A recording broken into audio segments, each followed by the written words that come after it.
O uso de coleções biológicas é uma das práticas mais comuns no meio científico. Nasce quase junto com a própria ciência, devido à necessidade das pessoas tentarem compreender o que as cercam.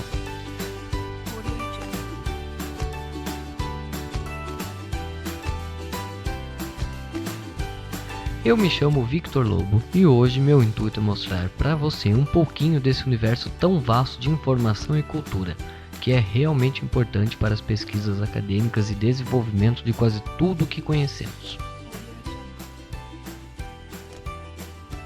Vamos lá? Mas antes, eu queria perguntar para você. Você sabe o que é uma coleção taxonômica? A definição, segundo o site PeerBio, trata as coleções taxonômicas da seguinte maneira. As coleções biológicas são uma das mais importantes ferramentas para a obtenção de informação sobre a composição, distribuição e conteúdo da biodiversidade em um determinado ambiente. Essas informações são essenciais para o desenvolvimento da pesquisa científica e para a modelagem ambiental. Que tal a gente falar com alguns profissionais da área e ver como isso funciona na prática? Pode ser? Para você, qual é a importância de utilizar esta metodologia? Bem, as coleções biológicas são coisas antigas, né? Coleções biológicas, a gente não tem uma data precisa de quando elas surgiram, mas desde o momento em que as pessoas começaram a organizar coisas que eu digo, seres vivos, rochas, por exemplo, cristais, etc., isso começou a fazer parte de um acervo científico, né? Esses acervos, em sua coletividade, são chamados de coleções biológicas quando você considera apenas organismos vivos. É importante para a ciência porque você tem um material testemunho, por exemplo, de coletas de uma região, então aquele material ele faz parte desse acervo, você pode consultar e saber, por exemplo, que um organismo existe em tal praia, ou em tal restinga, ou então em tal floresta, em qualquer ecossistema. E também porque você pode extrair DNA desse material, se estiver bem conservado, você pode fazer bancos de germoplasma, por exemplo. Então, a amplitude da coleção biológica é muito grande, em termos de uso, em termos de importância científica, etc. Como possuímos uma vasta tecnologia disponível, como câmeras de última geração, aparelhos de reconhecimento 3D, gravadores, qual seria a necessidade de utilizar espécimes físicas? As coleções são importantes pelo fato do aluno da graduação poder manusear o material, poder observar coisas que às vezes bidimensionalmente não são possíveis de ser enxergadas. O olho humano consegue capturar e ver algumas estruturas, alguns pontos de vista que às vezes uma foto, uma câmera, coisa assim não consegue. Essa é uma pergunta bem interessante, né? Assim, atualmente você tem bancos virtuais, né? Só que os bancos virtuais vêm de espécies que já foram, por exemplo, catalogadas. Então você pega muitos herbários hoje, que são coleções de plantas desidratadas, né? Os herbários eles têm as coleções físicas, ou seja, plantas que foram coletadas, foram prensadas e portanto desidratadas, que estão em coleções, os herbários. Hoje a ideia é você digitalizar essas imagens todas e disponibilizar na rede. Então a maior parte dos herbários hoje tem coleções que já são digitalizadas.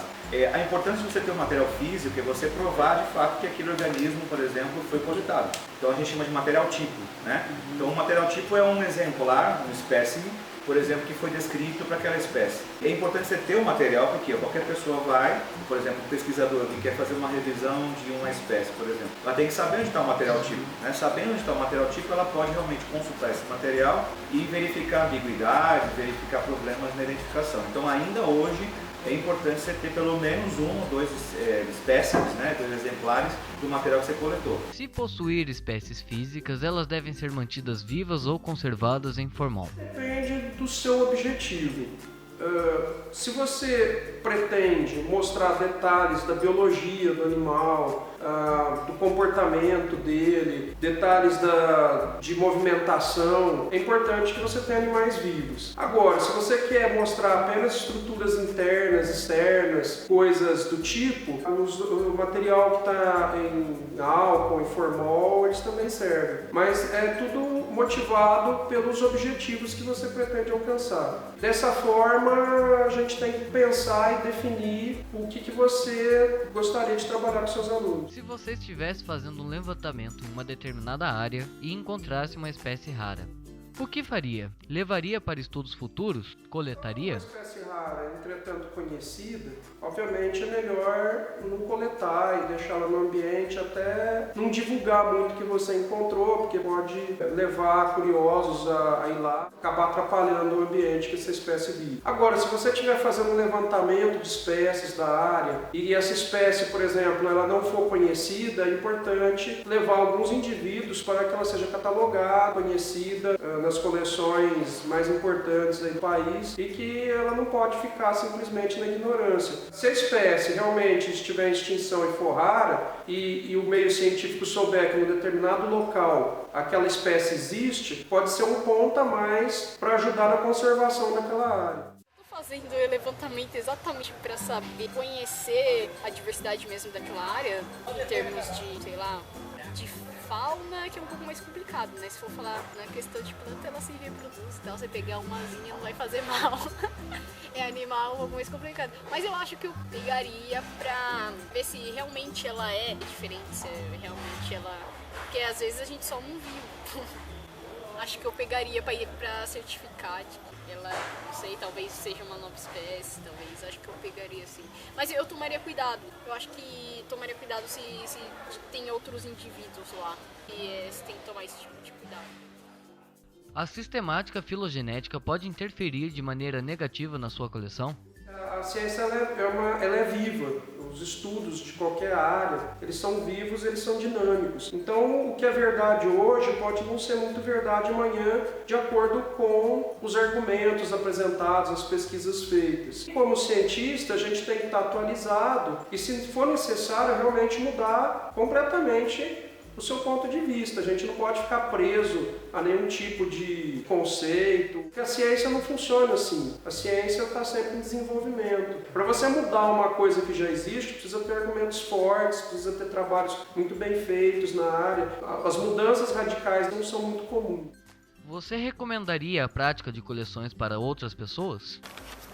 Eu acho que o interessante da coleção biológica é essa parte de observação e estudo. É muito mais interessante você estudar o desenvolvimento, por exemplo, de uma planta, mais especificamente de uma orquídea no meu caso, você tratando um exemplar físico na sua frente. É claro que não seja um exemplar raro e tampouco um exemplar em extinção. Eu acho muito bacana o acompanhamento passo a passo, por exemplo, do surgimento de um novo broto, até o amadurecimento, né, desse bulbo, por exemplo, de uma orquídea, até o florescimento e etc. Também a interação de alguns insetos com as orquídeas, a nossa percepção de trazer mais pessoas para perto, por exemplo, da botânica, você mostrando em vez de uma foto um exemplar vivo, as flores, as folhas, explicando crescimentos monopodiais, simpodiais, mais voltados também para orquídeas, mas outras coleções biológicas eu acredito que agregue da mesma maneira. Você como profissional ou até mesmo um amador com um bom conhecimento na área pode mostrar para as pessoas que é mais que observação. Também é um estudo, por mais que pareça um hobby, ainda assim eu considero como um estudo. Alguns países, como os Estados Unidos, por exemplo, você tem muitas pessoas, né, então a gente chama de coleções privadas, né, que são coleções, inclusive, que muitos pesquisadores utilizam. Existe eu não lembro agora, mas existe uma pessoa nos Estados Unidos que tem a maior coleção particular de borboletas, né, então ele, inclusive, é acionado por pesquisadores de lepidópteros que consultam a coleção dele, né. Eu diria que qualquer pessoa pode começar uma coleção biológica, né. Claro que se você for da área de biologia ou áreas afins, é muito mais fácil você catalogar esses organismos, né? Porque você vai ter facilidade de pegar chaves de identificação, conhecer pessoas que trabalham com esses grupos. Eu acho que é importante, não somente para o pesquisador, os professores também deveriam fazer suas próprias coleções biológicas. Então eu tinha uma coleção quando eu dava aula no Fundamental 2 e Médio, e aí quando eu acabei entrando aqui no Instituto Federal, eu doei essas coleções todas para a escola, né? Mas eu tinha minha coleção de rochas, eu tinha minha coleção de insetos, eu tinha coleções de briófitas, pteridófitas, e é legal você mostrar isso para o aluno, né? Então, pequenas coleções eu acho que incrementam ainda mais a função de professor de mostrar material didático e talvez leve o próprio professor a se interessar pela área de pesquisa. Então eu acho muito importante isso, né? Em termos de instituto, como o nosso aqui, ou instituições de ensino superior, as coleções biológicas são fundamentais, né? Porque elas vão servir tanto a esse viés científico quanto a perspectiva didática. Então eu realmente recomendo, não é difícil começar uma coleção biológica, é mais questão de você querer se empenhar nisso, Então, pegar pessoas, né, assim, contato com pessoas que já têm coleções biológicas, ler bastante, né, e a prática. Eu acho que o mais gostoso é você botar a mão na massa mesmo e começar a fazer a sua coleção biológica. O mais importante é bom senso, como eu falei, né, não é coletar 500 mil indivíduos da mesma espécie, para que isso? Não vai servir para nada, né? Então, o bom senso é você ter uma variedade maior de organismos com poucos exemplares de cada um, até para poder cair naquela pergunta que você me fez sobre a questão de espécies raras, espécies que estão ameaçadas, etc.